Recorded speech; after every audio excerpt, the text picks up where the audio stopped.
Good morning and welcome.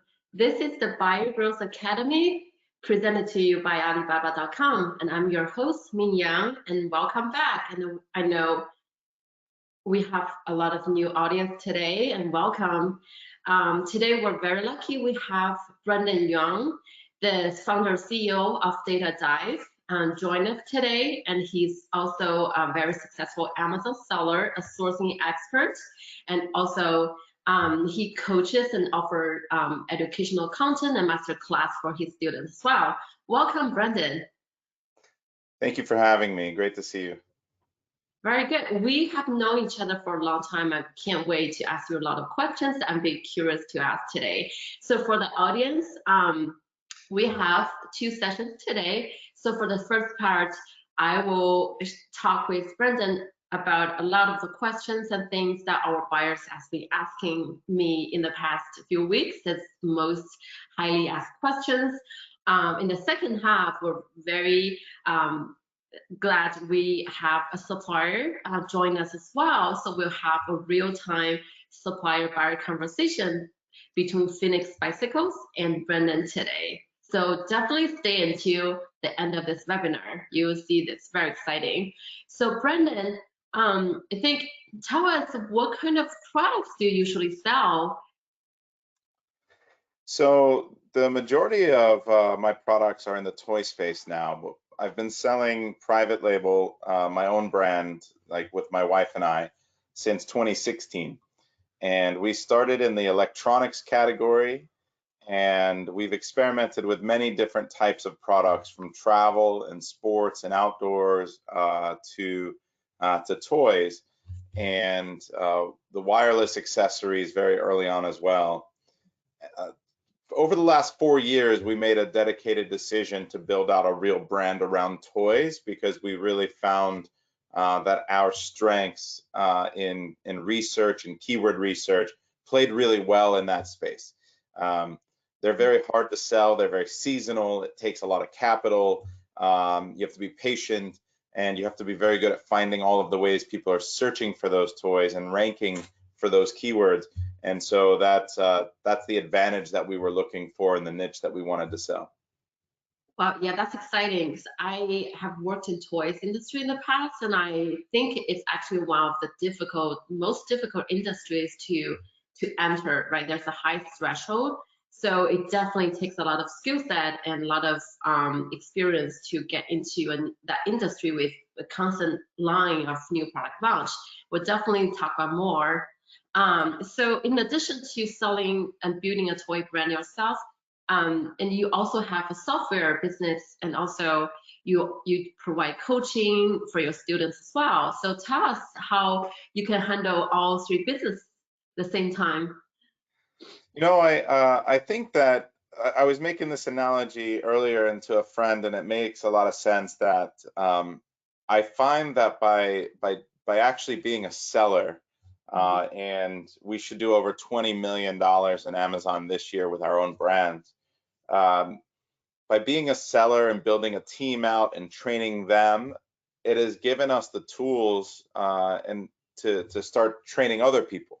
So when we started coaching in 2018, we felt we had developed a really good system around those keywords and that research that was led to a lot of success. And so I was able to convert that into a coaching program with master classes and a full college course and mastermind called the Inner Circle. Now, what we did though is that we started doing these processes that were very manual, taking a lot of data and then running scripts and formulas in order to really make decisions, high-level decisions on product selection and on optimization. And then that became automated in the form of a software that we now have that you mentioned called Data Dive. So I feel like this is a three-legged table, and you need to have all three of them, because if I stop selling, I'll stop learning, and if I stop learning, I can't teach, and if I can't teach and progress, then my software will not be good. So I have to continue to do all three, and they support each other really well. Yeah, and it's kind of a flywheel, right? Keeps spinning and getting faster. Yeah. And my whole team uses my software, and so it works really well together. Yeah, that sounds very interesting. Yeah, so I think it really the best way to learn and about the business is do it yourself, right? So that's what why you're very popular. You work with a lot of students in Amazon space. So talking about Amazon, we just had a Black Friday and Cyber Monday. So what's your thoughts on this year? Is it any different from previous years? Anything like exciting? Or anything not as great as previous years? Yeah, I think we're at the edge of the storm with regards to America's, recession.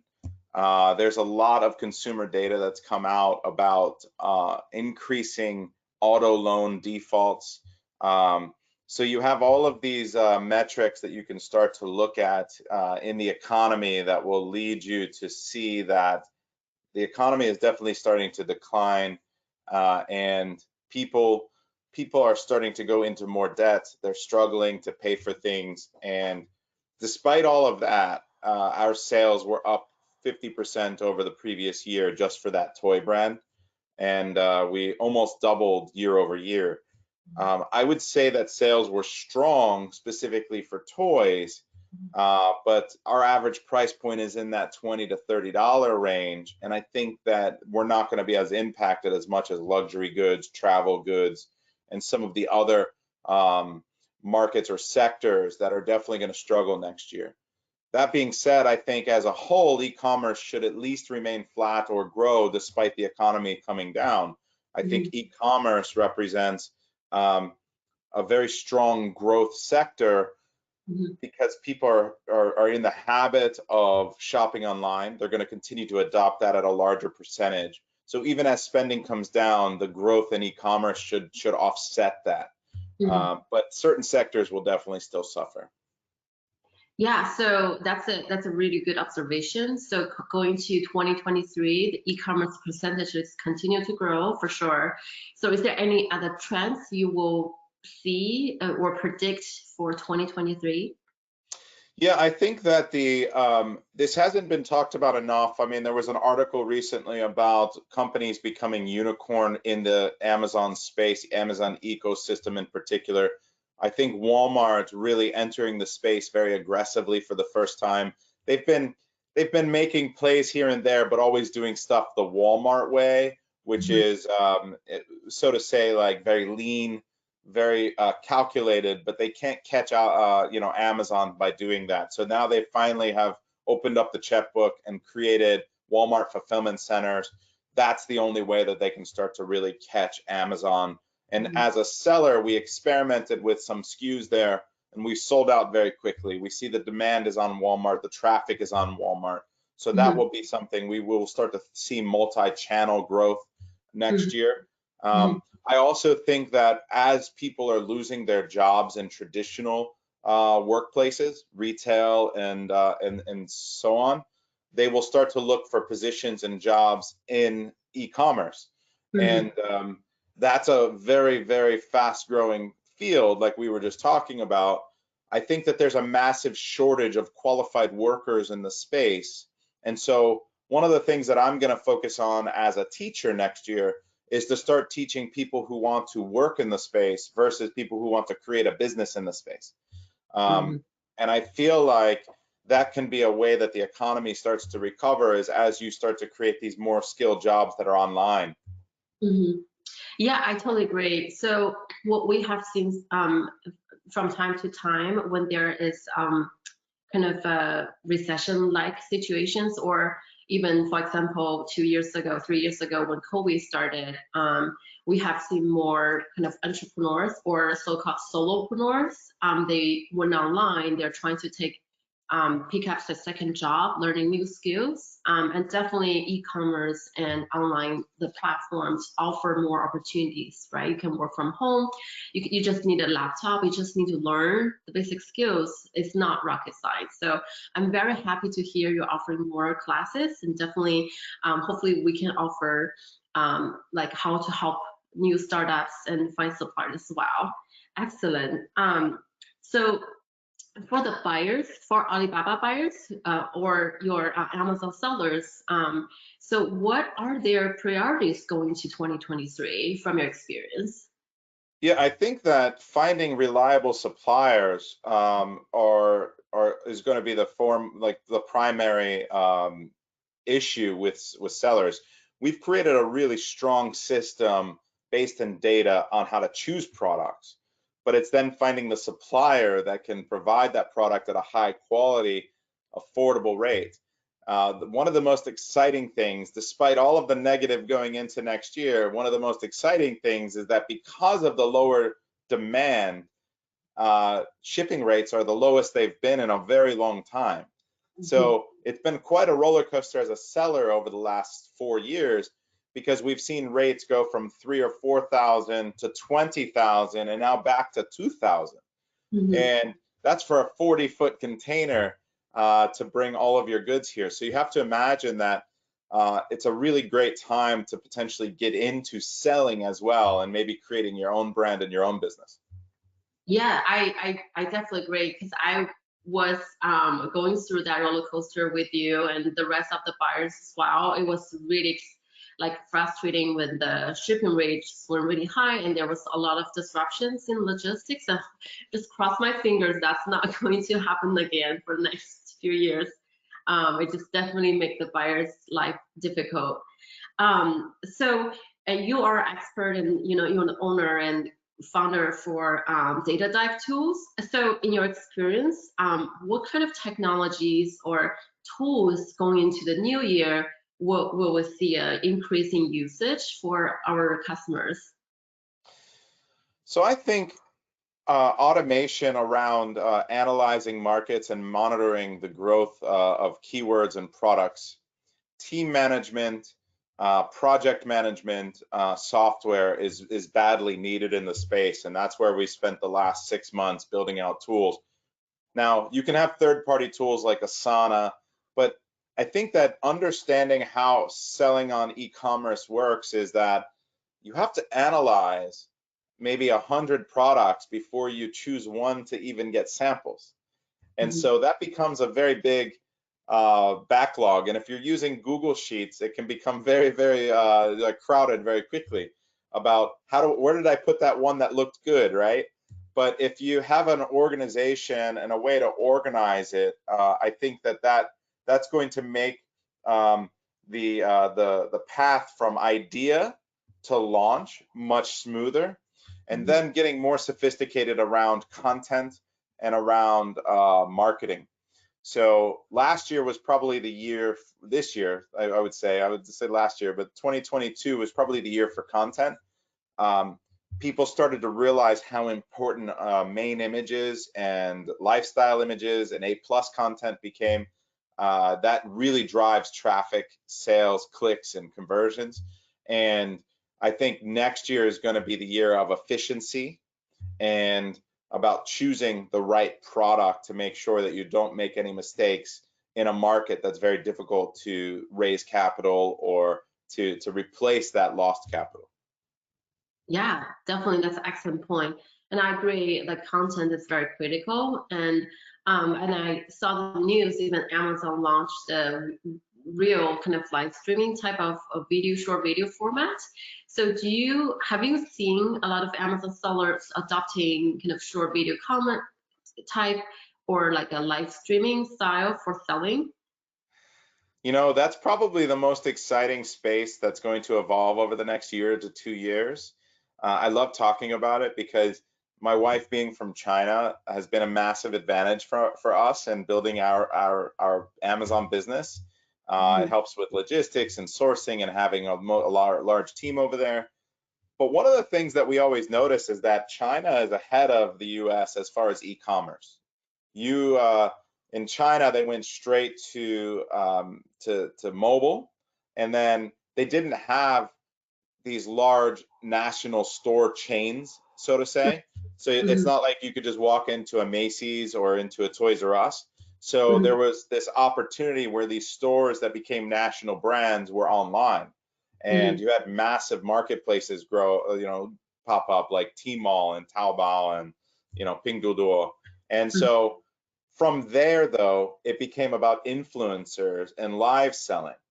And so that same progression that Mhm. happened over the last 6 years or so in China is now finally starting to happen here in the US. So we've kind of been waiting for it, Yeah. where we saw the parent company of TikTok have sellers that would sell millions and millions and millions of dollars in US dollars per session, live session in goods in on the equivalent of TikTok in China. And I said, it's only a matter of time before that comes here and someone does $10 million in one day. And when they do $10 million in one day, that will make national news. And then everyone will be flooding to, okay, I'm now not just a content provider with a following. How do I do that? How do I start selling? How do I start, like influencing what my audience does? And so you've seen this progression of, I'm just an influencer, so I post pretty pictures on Instagram, right? To now I'm gonna stick my product in, like someone's product in that Instagram picture and then tag it or whatever. And then now it's becoming stories where someone's actually selling it. Now it's becoming live where people are live talking about it. And now it's going to become a whole show that you're watching with someone you like and gravitate towards that's selling you this product. And all you have to do is swipe up and purchase it while they're talking. And Exactly. that ease of use and that technology catching up and Americans adopting it, I think it's going to be the future of how business is done on e-commerce. I really think an online platform like TikTok could be the second or third biggest e-commerce platform in the next year. Mhm. Yeah, definitely, especially for consumer space. I think it's already, getting a lot of attention, right? And I think for us, Alibaba.com, we are not really a consumer platform. We're a B2B business. We help buyers connect with their suppliers. I think one of the priorities for us this year and also in the coming years is how can we create a better environment for the buyer to meet with suppliers in a space where they're confident and they're private, right? So because I sometimes, well, even I think the rumors that that China may open up the for the travelers very soon, but I don't know yet. It's very unpredictable. But for us, in the past we have messaging place where you can chat with the supplier. You can, also meet with the supplier and call suppliers. But today we have some new offers and services where we'll match the buyers with the supplier, and we'll create an environment, a private meeting room for them to meet, and they can have a private conversation and confidential, and they can also see the samples and etc. So I think that's what we're really trying to do, is to create a very So safe you just ruined the surprise. So this is supposed to be the surprise, the bonus that everyone gets from watching by inviting everyone here today, that you're giving away this exclusive new tool or service that you guys are offering, that you're going to allow people to sign up for, where it's absolutely free and you're going to match people with the correct supplier or the most compatible supplier. And you've got a qualifying process to make sure they're a real factory, Right. which has always been an issue where you're on Alibaba and you got a lot of brokers and things, but you're going to do the work and actually match people with suppliers and do it for free as a beta program with people that are on the call and watching. You're supposed to wait. That's supposed to be what keeps them here. Now they're going to wait for it. Like now they're going to be looking for that link. Yeah, so everybody already get a message when they sign up for the webinar, right? They're going to have exclusive and also free a session. We can match them. So I'm just like spilling a little bit, and we'll share more details. It's just not sharing all the news yet, right? So Okay, that's very good.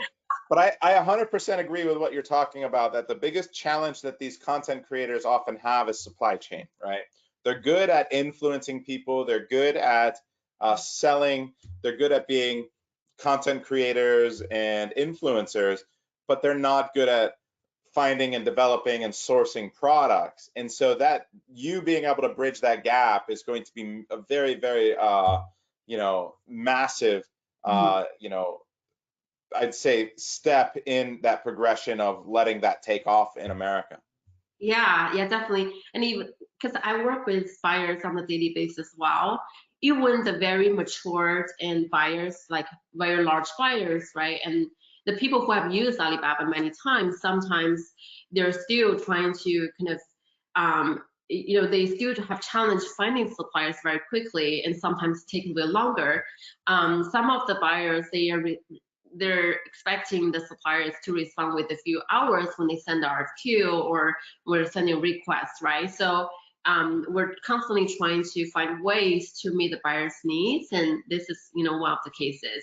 So yeah, so we will come back to that later. Um, so next year, so going to next year, you mentioned about inflation and you mentioned about, kind of cash issues. What is there any other external pressure or factors that may have impact on, Amazon sellers in 2023?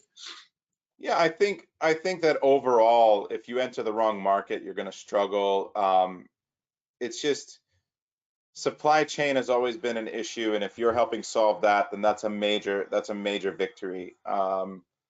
Obviously there's geopolitical concerns, and as someone who understands, I don't read it, but I get the Chinese news from my wife and hear what's going on there, and then I hear the American news. I realize that the propaganda from both sides, and it's you have to always ask yourself, what is the angle, or what are they trying to promote by telling you what they're telling you? And so I've come to learn that the relationship between China and America is not nearly as bad as people think. I Hmm. think China is moving in a direction where they understand that being open and having a great relationship with, especially the U.S., is very important. So I'm not worried about that, and I think that it's a very positive thing that the COVID policy in China is changing. Hmm. Very, very brilliant move by the leadership there to start to alleviate the pressure, allow travelers, open up the economy again, and Hmm. that should really that should trickle to the rest of the world. I really think that at the end of the day, we need a lot more global GDP Hmm. and spending Hmm. and buying, and I think that China is going to help with that as America will as well. Yeah, definitely. I like your positive, optimistic about that. I think we have, like, the market always shows the consumers behaving change over the time, and especially, we have been through a lot in the past few years. Do you see consumer shopping behavior changing in the next year, and would that impact Amazon sellers as well? For sure, consumer behavior is going to change. Definitely going to be in a position where um, certain markets are going to struggle. People are definitely having financial issues. They're going into more debt. Luxury goods, travel goods, certain high-end electronics, nice to haves versus have to haves are going to definitely see a downturn. But I Mhm. think that retail stores that have been holding on, that haven't changed the way that they approach retail, are really going to struggle. So you're talking about Sears and Macy's. I think you have to become more interactive. You have to give experiential. You have Mhm. to have someone walk into your store and have a real experience when they walk in there. Mhm. Otherwise, why won't they just buy it online? Mhm. Now, so I think that you're in a position where, as stores and retailers struggle, online will be the place that consumers continue to adopt and go faster. But Mhm. for the most part, there will be sectors to avoid as far as a seller, I think, or wait a little while to get into. Yeah, I I definitely echo that. I remember a few years ago when I was in the toys industry, like the top priority for us was to get in the buyer's hand, right? So you need to meet with buyers from Walmart, Amazon, or different stores, and that's very critical because that's really drive your business. But today, you have a really good marketing campaigns. You get like social media, you get people buy in, and the buyers will come to you, right? Or you can just directly launch on Amazon without getting through the buyer's hands. So the speed to the market is a lot faster. You have more control over your go-to-market strategy. Definitely think that's changing. Yeah, I would say that it was, we attempted to experiment with B2B and wholesale. We were dealing with those small mom and pop shops, those specialty stores. We signed up for fair. We went to a large conference in California, and all of these stores are placing, $200, $400 orders. And meanwhile, we're doing, $1 million a month on Amazon or more during the time.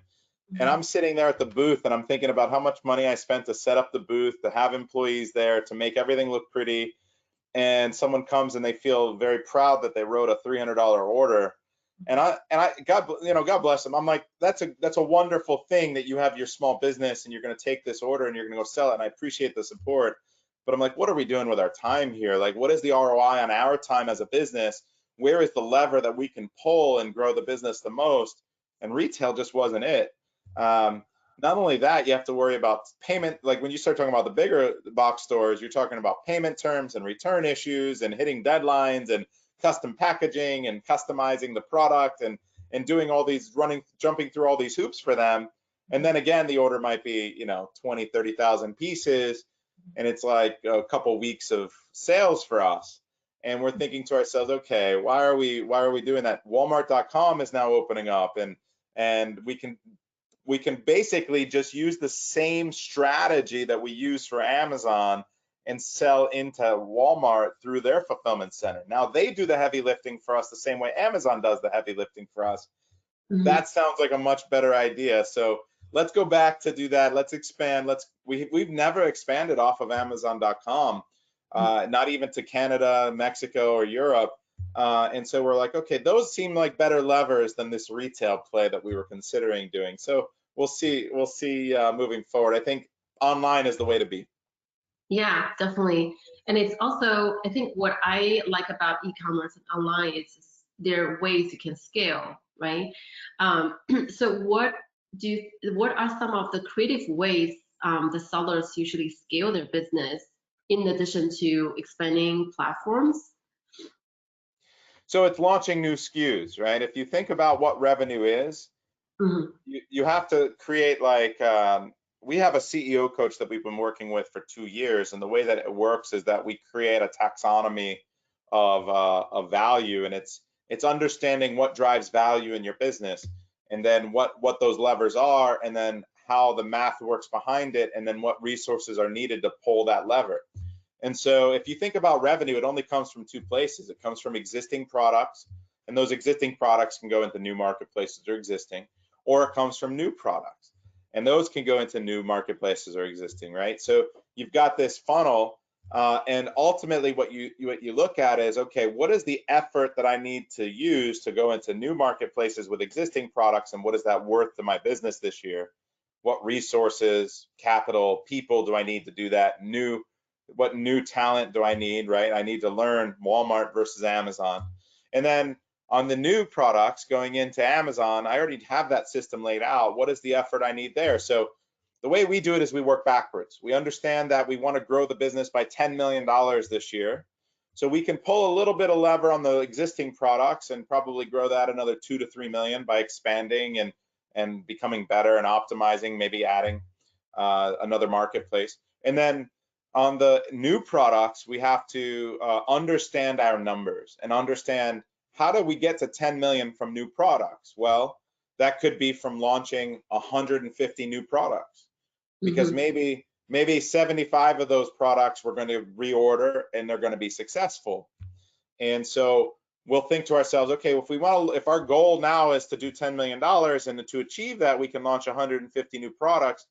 How many samples do we need to order to launch 150 new products? And then we figured out, okay, from historically, when we order samples of 2 products, we usually just do 1 of them. So 50% of the products that we get samples for, we launch, okay? So now we know that we need 300 samples, 300 products that we order samples for.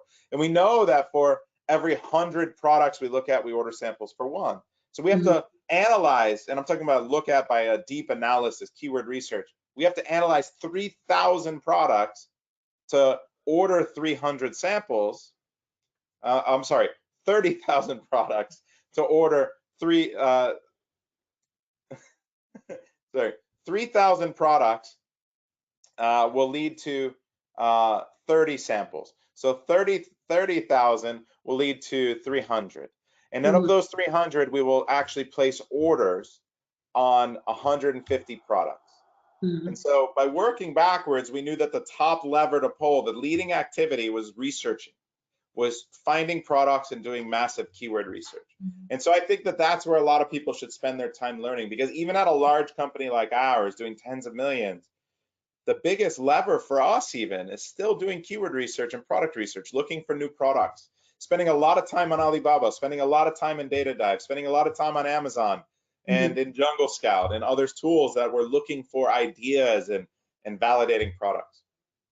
Yeah, I totally agree. Making the right decision is very critical, right? Because we have seen the data showing like 85% of the startups, like including e-commerce sellers, they fail, right? So they have the biggest challenge choosing the right product to sell. So later on, we'll have time for you to kind of show us step by step how you do that. So now let's take a quick break, and I think we want to welcome our supplier to join us today. But before we introduce the supplier, let's watch a quick video about them.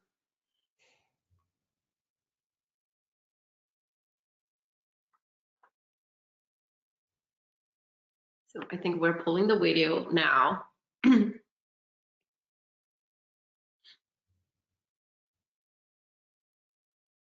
1 second.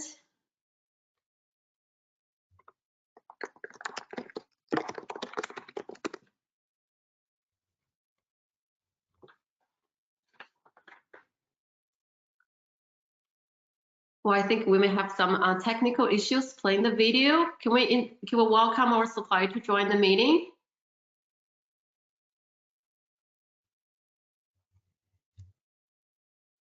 Well, we'll give a second. Oh, here you go. Excellent. Phoenix originated from Tongchan, which was China's first bicycle seller in 1897, and successfully went public in 1993. Our company produces and sells Phoenix electric bicycles and a series of bicycles products with industry-leading technology development and manufacturing capabilities, which has achieved the first export of China's own brand products for many years, and is rated as an industrial brand cultivation demonstration enterprise by the Ministry of Industry and Information Technology in China. Through years of development, we already have been a group enterprise integrating R&D, which sell bicycles, baby carriages, electric vehicles, medical equipment, etc.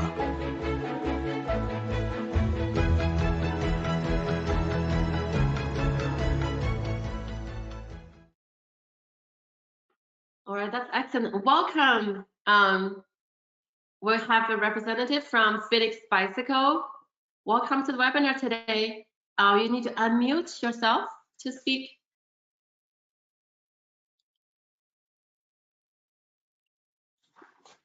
Just quickly unmute yourself so you can speak. Okay, can you hear me? Yeah. Hi. Yeah, I'm muted by the organizer. Yeah, so Brandon, I want you to meet Phoenix. How can I call you? What's your name? Can you do a quick introduction? Hello everyone, I'm Fisher Zhang from Phoenix Bicycle. Our company has over 120 years history. We originated from 1897, and we have experience. We have 67 years exporting experience, and we export our products to over 100 countries. So we have 5 factories in mainland China. Okay. Yeah, so Brandon, you own a toy brand you sell to kind of kids. So that's why, and then we heard you have some kind of needs looking for electric bicycles for children and some kind of products. That's why we introduce Fisher from Phoenix Bicycle in this meeting, so we can have kind of online live buyer and supplier meetings, kind of a demo. And I want to tell a quick story before we get started. Because I was grew up in China, and I remember Phoenix Bicycles since I was a child, because the brand has such a long tradition and history. I still remember when I was a child, my dad had a bicycle, Phoenix bicycle, like the one there's a bar between the handles and the seat, and I was sitting on it when he was riding bicycle, riding me everywhere. So it just definitely brings back some childhood memory. Welcome. Yeah. So yeah. So I have some quick questions since I have both of you here before I let you guys kind of engage directly. So from when I talk to buyers, the things that they always say is it's very critical for the buyer to find supplier that match, right?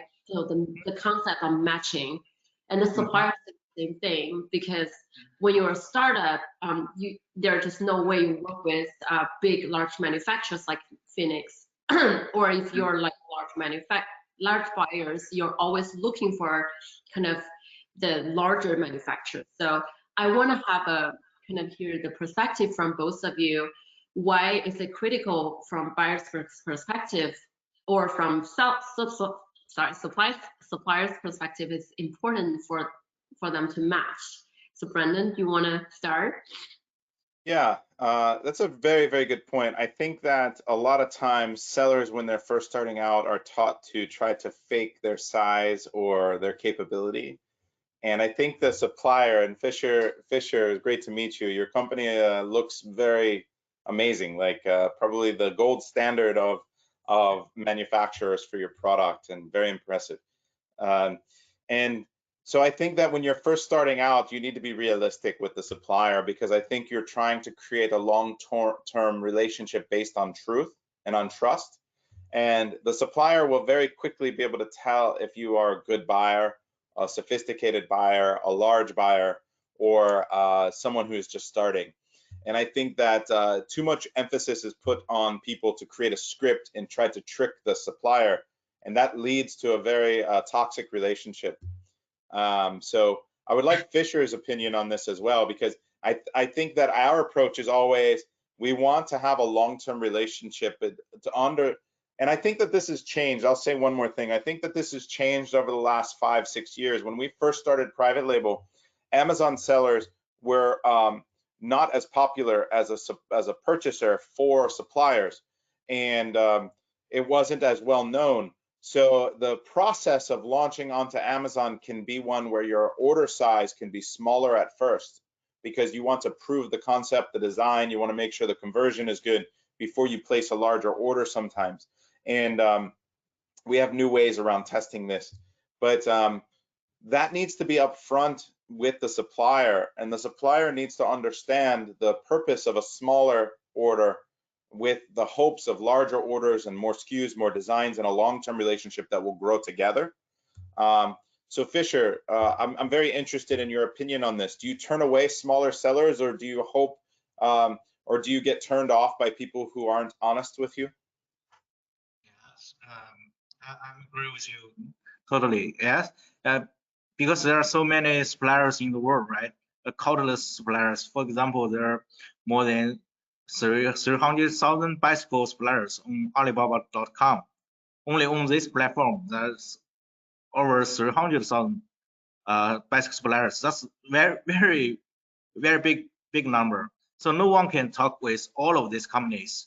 So we need a party like the Alibaba.com to help us do the matching work, because they know the requirements. Like like the small orders, there are a lot of requirements for small orders, long cycle, right? So they know the requirements of the buyers, and they also know our advantages, know the supplier's advantages.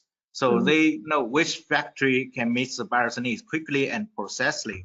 So I think the parties like Alibaba.com will have both sides to save a lot of time, labor, and money for both sides. That's a very good point. I think I'll just say something to that, is that, you know, by cold emailing a lot of suppliers and pretending to be one thing, and then later finding out that you don't meet the requirements, or that maybe you could be better off with someone that's a better supplier or a bigger factory, is really important. And Alibaba's new service that they're offering to everyone on the call is so valuable. I wish it was around 6 years ago. I'm going to start using it myself. Yeah, that you don't need to hire so many people anymore. Okay. I'm going to have my team using it. Yeah. I think to echo what Fisher just mentioned, I heard another story from Phoenix Bicycle Supplier as well. So they have some, like, usually take 3 months for R&D, right? Like product research to build products for the customer.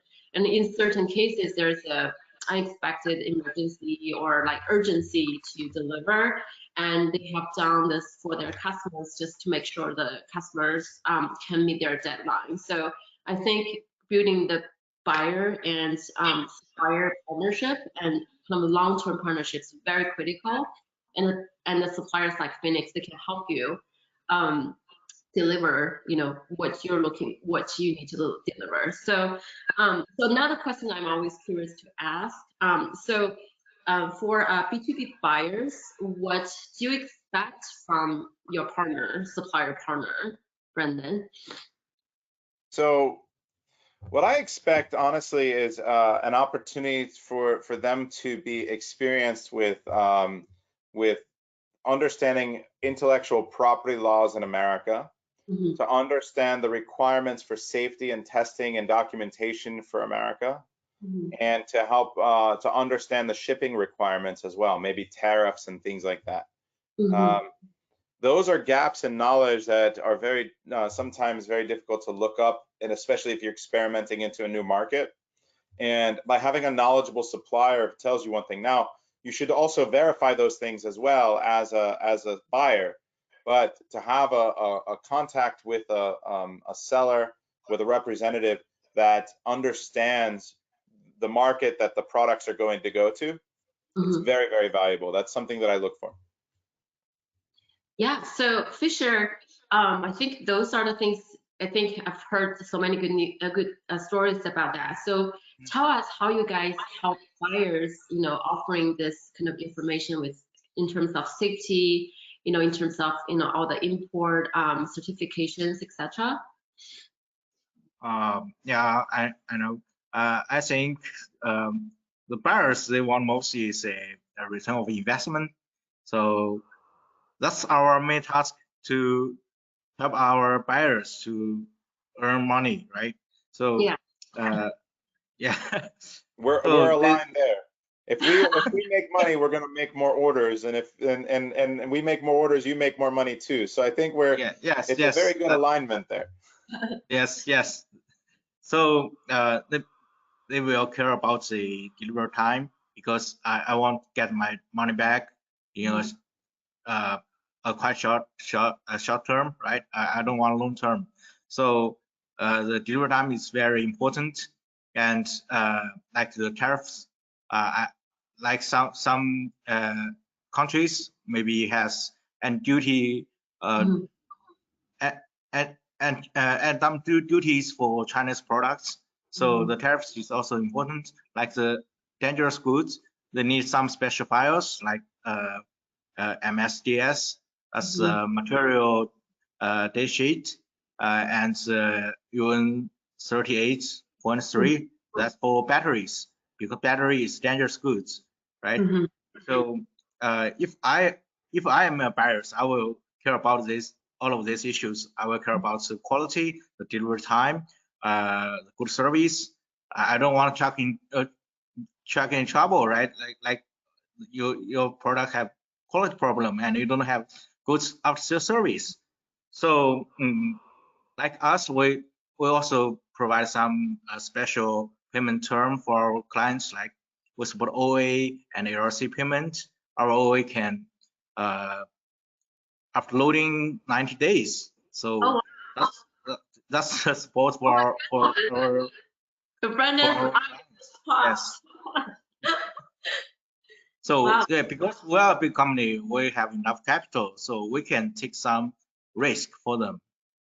Oh, that's awesome. So what are the ways that you qualify a buyer in order to help them get those payment terms? Because you don't offer that to just any buyer in the first maybe order, or do you look at their store, their brand, and insurance, and the insurance company will help us to do the research for our clients. So that's amazing. So there's a whole service industry and insurance industry in China for suppliers that they do the due diligence on the buyer, and then they can determine whether this person is worthy of rates or credits, right? Mm-hmm. Yes. Yeah. So definitely Phoenix, they have their own kind of process of that, and also just for the audience, Alibaba also has a payment terms we offer for buyers, qualified buyers. So you only thing to do is to make sure you apply for it and see if you're qualified, and we're happy to post a link in the. So Alibaba has payment terms too. So what are your payment terms? No, let me finish. So our payment term is we help buyers qualify and make sure we kind of verify them, right? And then okay. really kind of depends on the supplier what they offer, but we help them qualify buyers. So that's kind of make it more easier for them to get started. But it also depends on what supplier offer. And we're usually, our suppliers offer 30 to 60 days. That's why like Phoenix, they offer like 90 days. That's like amazing. 90 days is awesome. That's going to be something that I might end up placing an order by the end of the call. So I'm very interested in this program that you're offering where you qualify buyers, and then that badge that you give weighs a lot. Alibaba being one of the most reputable and amazing companies in China, by you putting your stamp on a buyer, it goes a long way with the supplier. Fisher, do you value when you see that the buyer is qualified or by Alibaba? Yeah, I think Alibaba, they have a very a very trustable system to help us to qualify the buyers. So we just use this platform, and it's very easy for us to use, and it can help us to qualify the buyers. Amazing. So we don't need to do any work. We just use this platform. That's amazing. I'll need that link given to us too. I mean, you're full of surprises today about things I didn't know that you guys do, and all these new programs and stuff. So that's a link that I want all of my students to use to qualify their company. Yeah, definitely. We're happy to do that. We'll send more information about pro buyers, and also everybody on the call will have a chance to do, schedule a private showroom just like this. So I know we have a lot of really interesting conversations, but what I really want to learn is, Brandon, if you kind of can show us like your process, like how you start a project, what kind of critical steps you go through to select the product, so kind of decisions you make in the process. And like once you're ready, right, move on to like conversation with supplier, have a real conversation with Fisher here and ask questions. What you usually do. Would you like to do that? I'm very excited about doing that. What I want to do is maybe just go to my slide that I put in there with just a few points. Yes. We'll have our team pulling in the next page. It's not the next page. I think we went through all the questions without flipping through. Yeah. But it'll be right there. So basically what I do for product development is I'm going to find an idea. That idea can come from friends, family, my knowledge, my experiences, things I enjoy, right? My hobbies. It can come from Google Trends or some kind of trending product, maybe something on Etsy or another marketplace that is new and people are starting to buy. But it can also come from software. There are software programs out there Jungle Scout and Helium 10 both have a product where you can put in some criteria and they will find a product that meets that criteria on Amazon. The problem with that is that, you know, you're going to find a product that might be the 5th bestseller or the 15th bestseller or the bestseller. You don't know. So you have to take the next step. The next step for me is to go and validate that product and look at the keywords that drive sales for it, to look at the competitors and how good they are at Amazon, and to look at the ROI and make sure that that ROI is good as well. So my business requirements, unique to me, might be my capital requirements, how much money I can spend on a new product that I can risk, and so that'll be different for everybody. So you have to make sure that that product meets those criteria and that you qualify it. So what I did is, knowing that I was going to be speaking with a bicycle manufacturer, is I looked at some markets, and one of the markets that intrigued me was the electric, the e-bike. I feel that, like you said, there's 300,000 bicycle makers or sellers on Alibaba. There's probably thousands of brands of bicycles being sold on Amazon, but the e-bike market is still young. It requires, it fits our strategy because it requires a lot of capital. We have capital. It requires a lot of efficiency in supply chain. We understand supply chain really well. And so the last thing I wanted to do is just go qualify the ROI and the keywords. So I went backwards a little bit. Usually I do ROI first, but what I want to do is I'm going to walk you guys through the keywords on the electric bicycle. And I'll show, just in 5 minutes, I'm going to show you the keywords and show you why I think I should do this product. And then I'll spend 5 minutes asking Fisher some questions so I can find out the true ROI on the product. And if everything looks good after that, maybe I'll have an order by the end of the call.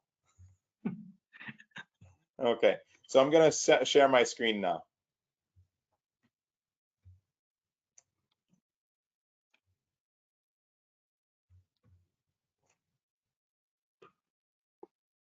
Oh, this is the wrong, click the wrong one. How do I stop this?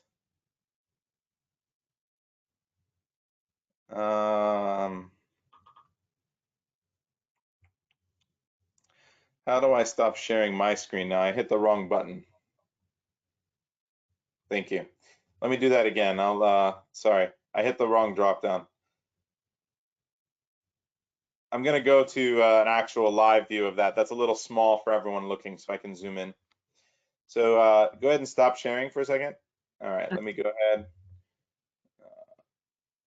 Share this one. Okay, great. Can everyone see? I found this is our keyword research. This is our data dive tool. And what we're looking at here is, I took the 20 best sellers, or there's 18 of them here, best sellers of electric bikes on Amazon. And what I'm finding is that if I look at the amount of sales they're doing every single month, if I'm looking at the revenue, you know, that can get me excited. But what I really want to know is what keywords drive sales. So what I'm seeing is that there are 155 keywords up here, and there's 800,000 search volume. And this seller, Jetson has a lot of different bikes that they make, but this one's foldable. It's a little different. It sells for $300 with one of the cheapest models on the market. So they do really well because price, it matters, right? And it's foldable. I don't think I want to do a foldable bike, but I still want to see how they're getting their sales. And what I'm seeing is that of these, this search volume, of this 883,000 search volume, they're ranked for 93% of that search volume. So that's why their sales are so much higher. They're ranked higher, they're cheaper, so they're going to convert higher, and they're making a lot more sales. I can't realistically expect to do the same as them, right? So I move on to the next guy, and I'm looking. This guy's at 67%, $480. This looks like a foldable tricycle. Not necessarily what I'm looking to do either, but the price is good. It's higher. I'm happy with the price. So I'm excited about this one, but there are foldable keywords in here that I probably won't try to duplicate, that I need to think about, like this one. They're #1 for folding electric bike. That's not a keyword that I'm going to try to sell for, but you know, I have to kind of realize that. So the sales here are not going to be as good for me either. But then I come over here and I see that from 88%, I've got A fat tire one, there's fat tire keywords. So maybe a bike with fat tires is a thing to do. Maybe foldable is a thing to do. So now I'm really learning about the market, the niche, the root words, the ways people are searching, what they're searching for, the different types of e-bikes, the different things, all by looking at the keyword research and the competitors and seeing what keywords drive sales, right? And I'm understanding the market. Now I've got a big full size thing. This is like almost like a mountain bike, right? And it's got mountain bike in the title. There might be some mountain bike keywords here. And understanding the American market as an American, I know that this is called a mountain bike, but in China, the Chinese sellers might not know that it's called a mountain bike. So maybe that's an advantage I can have if I do a bigger bike that can qualify as a mountain bike. But again, there's quite a few keywords here. But big one is electric mountain bike, right? So that's another thing. Now, if I come over here, I see 54% and still making 400 sales a day, 41% and still making 40 sales a day. That's very exciting to me. I think that the list is a little off. 50% is not right. If I clean it up, let's take out all the foldable keywords, right? So let me do this. I'm going to remove these from the list very quickly. Anything with folding or foldable or fold. And then let's see what happens to the data set. So now 28% are strong, and now they're 42% and 56%. So by cleaning up the data set, now I have a more accurate picture. What I'm seeing here, though, is from 66% to 56 and 42%, I can duplicate that. As a very good seller that's good at SEO, that's good at launches, that's good at ranking, I can get to 60, 70% ranked on the first page of the search volume in the first 2 weeks. I've done it many, many times. I've launched 800, 1,000 products on Amazon, right? So I know that the launch process, I know how to do PPC. I know if I have a product that is competitive in price, looks great, my content is good, and the quality is good, I can rank it for a lot of keywords very quickly. So what I'm seeing is a market that might not be as competitive because there's a lot of different root words, which I like. And what I typically do is I'll fill out this product scorecard here, where I will look at the traffic distribution, and then I'll look at the profitability. I'll look at the potential, and this is where I'm going to fill in the last step with you, Fisher. I really want to know the profitability on this product, right? And if it's over 100%, then that's a positive, and I add points. If it's under, then I subtract points, right? Larger, more expensive products, I might sacrifice for ROI. And then competitiveness. How good are the competitors? How many reviews do they have? How good is their content? So one more quick thing I'll look at is their content. Let's come over here and let's do a deep dive. I'm seeing that this is a growing market over time. The last 2 years, look at this market growing in search volume and everything up here. This is going back to 2017, 5 years. Lots of people buying electric bikes. I like getting into markets that are growing, right? I don't want to go into a market that's contracting. So more and more people are getting electric bikes. That's exciting to me. Now I'm going to go look at all the content. So I'm going to collapse this, and I want to see how good are the sellers at content. And what I'm seeing is like this guy has 1 million images. He's got probably a lot of variations, and he's the cheaper option. And then you're seeing these other options here. This is the fat tire option. These are good images. They show the benefit to the buyer. They have infographics and information that the buyer might need to purchase. They have good lifestyle images. This doesn't look photoshopped, right? So the buyers are pretty sophisticated from a content perspective. So that's a negative. But I'm happy with the keywords. I'm happy with the growing market. And I think I can enter this market and potentially launch an electric bicycle and as a partnership with Fisher here. So what we're going to do is we're going to go back over here. I want to pull up. I pulled up one of the electric bicycles. Now, this isn't the same type. This is more of the mountain bike. Do you have a similar mountain bike to this one? Yes, of course. Okay, yes, of course, he said. All right. Now, I saw some of the price points. How much would this bicycle cost me? I'm going to go through, and I'm going to go through the profits tool. I want to have a very accurate accounting. And we saw that we could sell maybe 400 a month, right? So the lead time is how long? 3 weeks, 4 weeks? I think it's 2 months. 2 months. So months. let's do 6 weeks, just to meet in the middle. Hopefully it's sooner, because I need to ship it before Chinese New Year. Yeah, okay. Okay. So we have production ends January 2023. We'll see. We have Target tacos. So this is my target marketing. How much am I going to spend on advertising? It's a very expensive product. I'll probably spend quite a bit. I'm going to say 15%. Then we have product design. I think that these should be pretty standard. The shipping weight is very, very heavy. My FBA fee is going to be $50. That's a lot with Amazon. So $50. I imagine the tires come folded. It comes in a box, and then you have to install the tires and everything. So it's still a box, but it's very big, right? 80 pounds seems about right. And if that's not right, then you can, we can fill in a little bit more details, but maybe there's a way that we can cut the frame in half and make it even smaller. Who knows?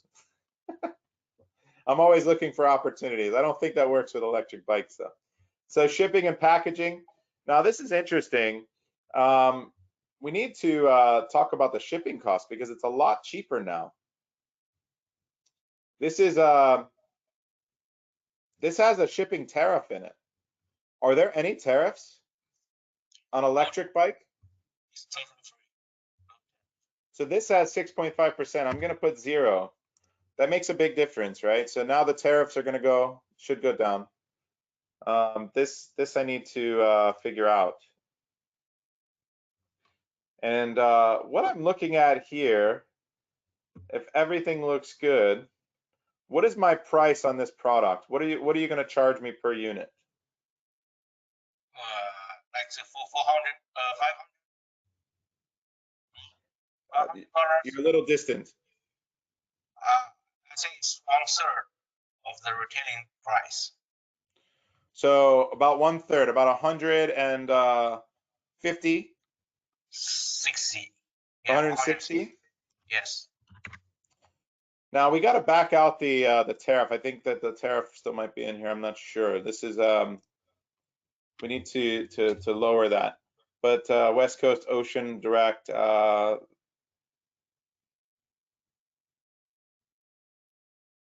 me see if that lowers it. No, it's higher.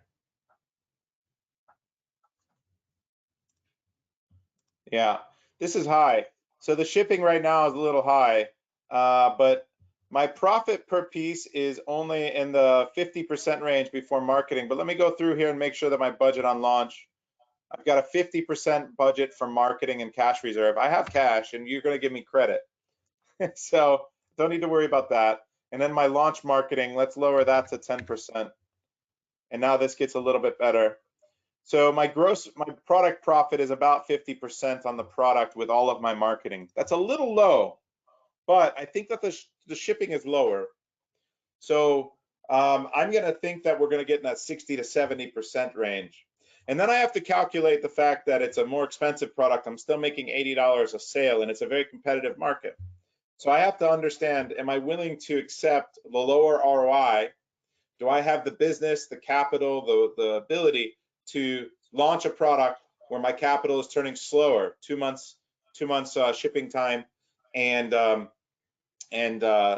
longer lead time, and less return? That's a business decision as a buyer I need to think about. And so everyone that's watching, you need to think to yourself, do you want to enter into a market where you're flipping your capital less per year at a lower rate?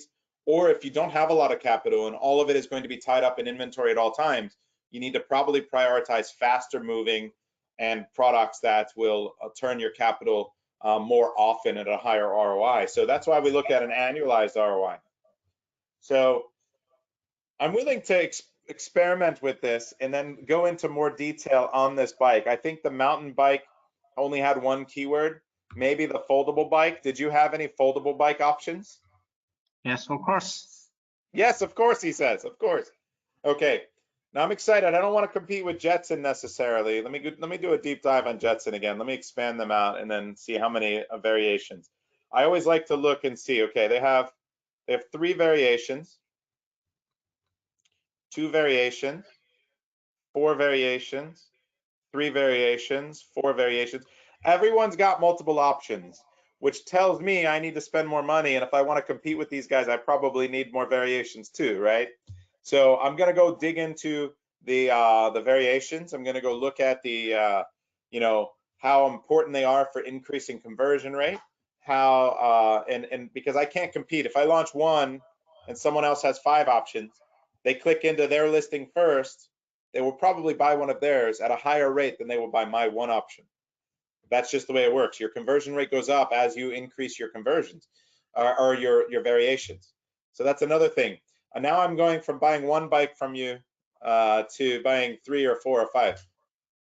So it's a very interesting thing I need to look at as well. So I need to look at my capital and do some math with you, but it looks pretty good. Maybe we'll place an order. Excellent. You That's are perfect. a top negotiator, Brendan. Get a shorter lead time. I can stop sharing now. Different variations. So Brendan, like what kind of questions do you bring up to suppliers when you start new projects? And I mean, you have already mentioned a few. Any other questions you usually do? Yeah, so these are the types of questions I'm going through is lead time. I'm looking at payment terms. The other question that I didn't get to that is very important for Fisher is how many units will fit in one container for me? Now the math was done there, and I think that the shipping rate was a little high because it's come down so quickly that we haven't updated it. But you know, I can use another quick tool here and understand you know what it might be. But how many units of the mountain bike will fit in a container, and how many units of the foldable bike will fit in a container? And then other questions that I'm going to want to know are going to be the dangerous goods shipping requirements. How is that different from shipping just bicycles? What are the extra fees for shipping batteries and shipping the lithium and the dangerous goods? And then I need to do research on my end. What warehouse is Amazon going to want these to go to? They probably don't want it in a regular warehouse on the West Coast. Maybe I have to ship it to Central or to the East Coast. And I need to have be aware of that ahead of time and do some research there and find out. Maybe by adding one to my inventory, like as a dummy product, and then creating a fake shipment and seeing where it sends it to. And then that will also help me get a very accurate idea on shipping. We have to be very precise before we place this order because the ROI is already on the lower end and usually lower than we would accept. Okay. Like if the loading amount is depends on the size of the bicycle. Like the 3-4 bicycles, it's about 500 pieces for one 40 HQ. But for some big size bicycles like fat tire bicycles, that may be 150. So that's a big difference for the model of the bicycles. For some the special files, like really quickly, I want people just to understand rough math for you. If it's going to the West Coast, normal product right now, shipping containers about 2,000. But you have to think about, do you have tariffs on that product? And do you have to get it to actual Amazon? So you have to add probably another $1,500 from the port into Amazon eventually. So if you're bouncing it off of a 3PL and it's floor loaded, they will palletize it, they will wrap it, they will put your sticker on it, and they will send it, and then you need a truck. So you have all of these other expenses. Factor at least another $1,500 for that last mile from the port to Amazon, plus the 2,000 on the container. And then that almost doubles the price right now, but it's still the cheapest we've seen in a long time. But people need to have visibility on every single leg of this journey so they get an accurate landed price, especially sometimes when you're dealing with narrow margins. The profit can disappear very quickly. Yes, I get it. Yeah, those are really good questions. And I know Phoenix will probably need some time to put everything together for you, Brenda. I'm sure he will. And he will have the package for all the safeties and batteries, instructions for you as well. I think for the sake of the time, we probably have to kind of like finish up very quickly. So we do have a few questions from the audience we don't want to miss. So first, before we get to questions, can I just tell people about the web event that we're doing in January? Oh, yeah, so we can do that after the questions. Oh, Don't after worry. the questions? Okay. So first, quick question from the audience. Can we get a template for the master keyword spreadsheet? This is for you, Yeah, Brent. one second. I apologize. Sorry, I'm on a webinar. Can I help?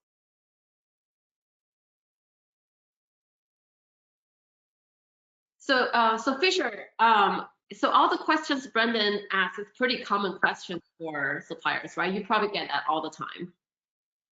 Yes. Well, Sorry yeah, about that.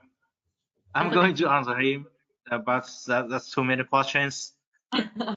Yeah, so Yeah, come for together. the All the master questions keyword come list, together. you can use Data Dive. I understand that that's not the best way because you have to subscribe, but I can give you guys a code for if you use Brandon50. That's my personal code that I give out. It'll save you $50 a month, and you can do the deep research on any product you want right away. You get all of that information. All you have to do is select the sellers that you want to analyze, the best sellers of the market, and within 3 minutes you have that whole sheet. Yes. Great, thank you for the code. Another question for you, Brendan. So what are some critical important points that must be taken into account when agreeing to the supplier? So before you sign a contract, place a PO with the supplier, what are the things you definitely want to make sure you Yeah, so we're always very upfront and transparent about quality, acceptable defect rates, the repercussions between the partnership if those acceptable levels are not met, right? So what is the recourse if a lot of defect and returns? We need to have this hard conversation up front because we want to have a good cooperation and partnership. We also want to talk about inspections, the process, payment terms, the shipping, the way it's shipped. We want to understand the packaging, make sure it's secure, that it meets our needs. We want to understand everything. So when we get samples, it's exactly what we're going to send, or if there's a better way to package it. Now, someone that's been in business as long as Fisher and Phoenix, I imagine they are doing everything as efficient as possible already, but you never know. It's worth looking into that and talking about that as well. Mm-hmm. Yeah, so Fisher, anything you would recommend? So before you sign any contracts, anything you think the buyers should also kind of pay attention to? The designs, you need to confirm the colors, the designs, the decals, the painting, and all the accessories like the size, the material, all of these accessories need to be confirmed. And the payment term, the shipping term, FOB or CIF, how many deposit, how many balance against the bill or before loading. So all of this information needs to be confirmed. Yeah, that's really good to know. And not all the buyers experience as Brandon. So, sometimes it depends on suppliers to reminder them all the things that need to get ready. Thank you for that. And one more question is this private matching, one-on-one matching pay service. So I'm very happy to share. This is not paid, it's free.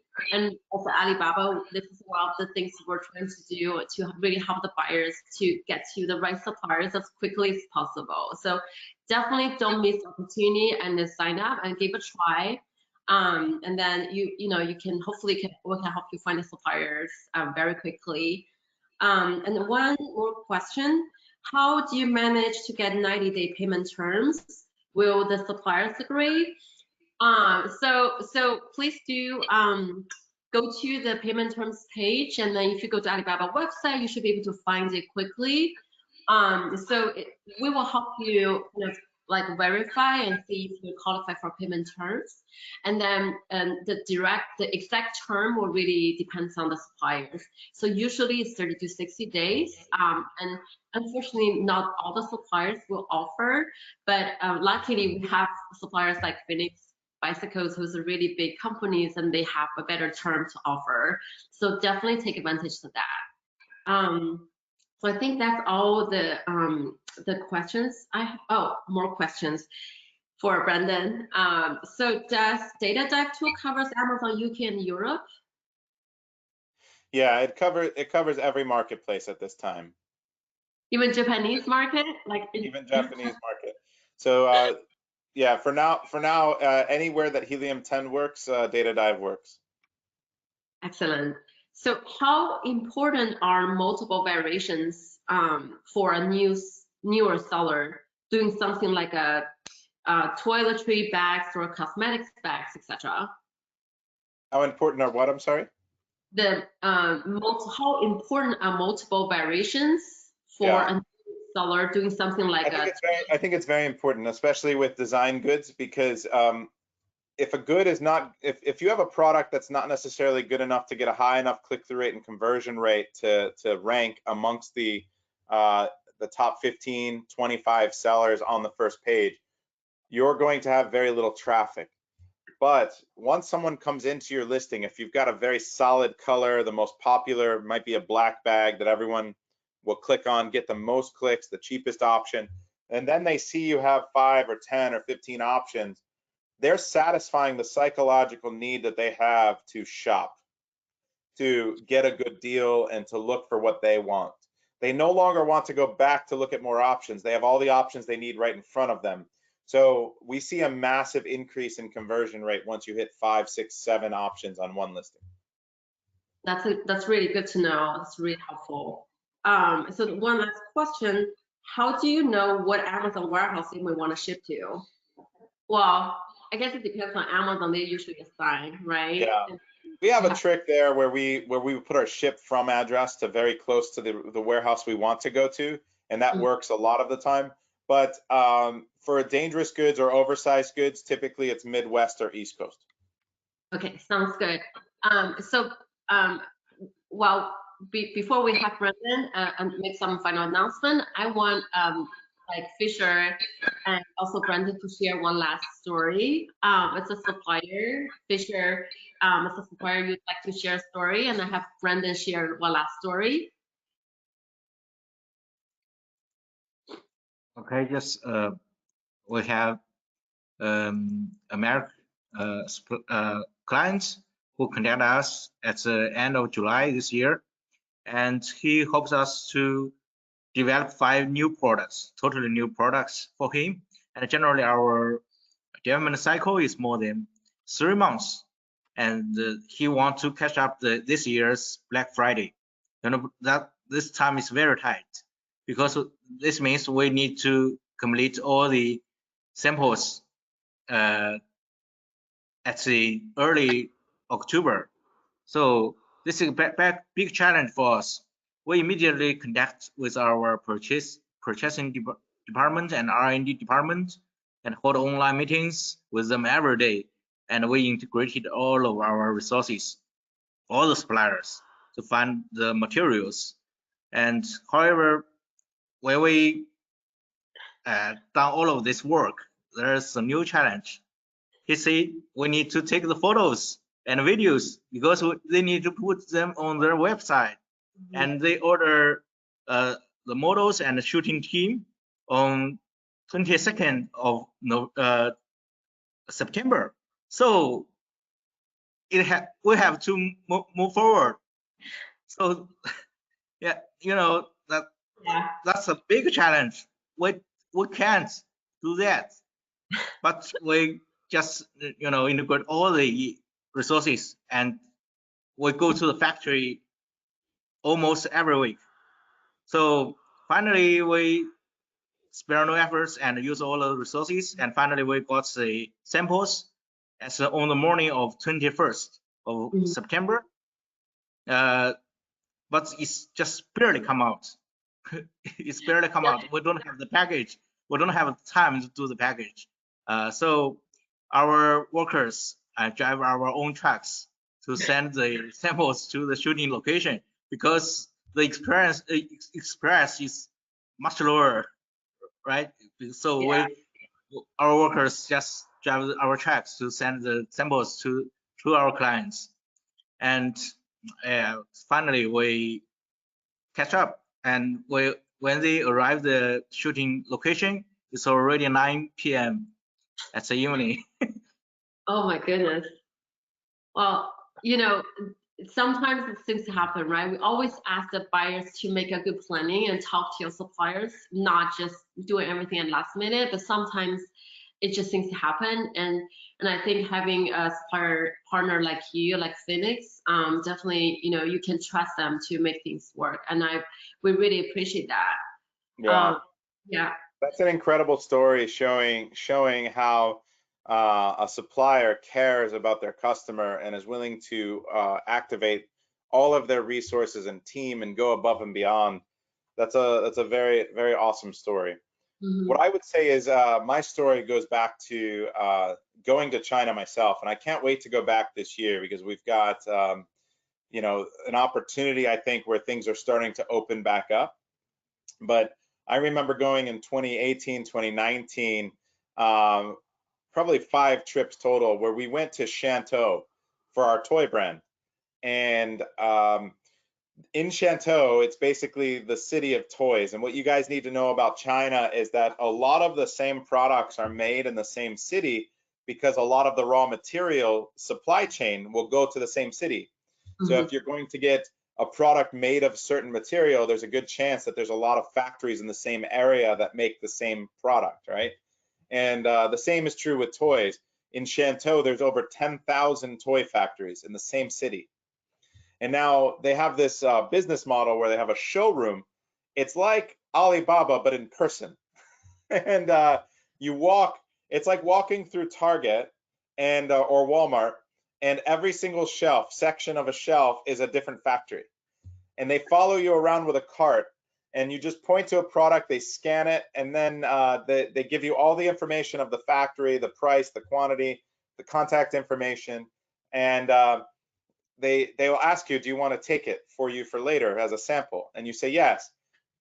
You walk through 5 floors of one of these showrooms, and there's many, and you go back down into your own private room where they feed you anytime you want food, drinks, anything you want, they give it to you. And then all of your carts that you chose of toys are there waiting for you to play with. This is like heaven. This is one of my favorite memories of doing business with suppliers in China. And having a great relationship, having the contact information for the supplier and understanding who they are. It was very often we would make a phone call and the supplier would come over and be there within 20 minutes and come to meet with us and ask us what we want to do. And we had many toys that were too large for standard size where we customized them, and they come back an hour later with a mold or a sample for us. Only an hour later. But it's that desire to go above and beyond that you can't find anywhere else in the world, and that's at your fingertips with Alibaba. So I have to say that it was great to meet Fisher, and thank you so much for hosting this webinar, and that new service you have where you're going to match us with great suppliers and help facilitate that at no cost. It blows my mind that you're doing that, and I think that it's something that everyone on the call should immediately sign up for.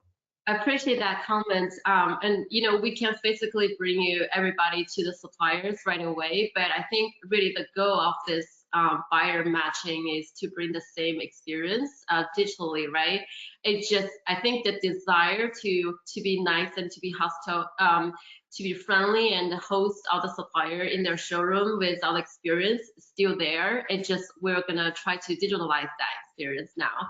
I really appreciate both of you, and Brenna, I know there are exciting things coming next year. Like, tell us about it. Yeah, so we're hosting our first annual event. It's a 2-day workshop. So like most conferences, you go there and you've got a lot of speakers talking at you or teaching something surface level. And I've spoken at dozens of conferences, but I only get a half hour, 45 minutes. I can't really go deep into how to execute what I just talked about. So we decided that we're going to do an event where we go in detail with interactive workshops, where we're going to give you worksheets, we're going to give you SOPs, we're going to break you into groups, and we're going to allow people to really go deep into a subject and work together in teams and network across 2 days so that you level up your knowledge and your team's knowledge. I'm encouraging people to bring their teams as well. Mm-hmm. At the same time, at the event, we have another simultaneous event for executives. So people that are doing, that have 4 to 10 employees or more, that are doing $5 or $10 million, but want to go to 50 million or 100 million. This is going to be all business management training on how to grow your team, how to work backwards, how to set KPIs, how to hire A players, how to give a clear progression for your employees for training to go from associate to junior to senior, to layer your org chart and to expand and scale so that you can pull the right levers, do a full quarterly planning session at the event, and really understand how you're going to grow your business next year and online. So I'm very excited about this event. Us too. So, well, so thank you for introducing that, and I want to thank Brendan and also Fisher from Phoenix Bicycle. I know calling you really late from China, and I thank you all the audience who joined us today. And I know we still have some questions we don't have time to answer, but we will reach out to you and help you with anything you need. And definitely everyone, one last time, make sure you try it out that the one-on-one private matching service we offer for free. Well, I hope everybody have a great holiday, and we'll come back next year with the Buyer Growth Academy presented to you by Alibaba.com. Well, thank you. Have a great rest of the day. Bye-bye. Bye.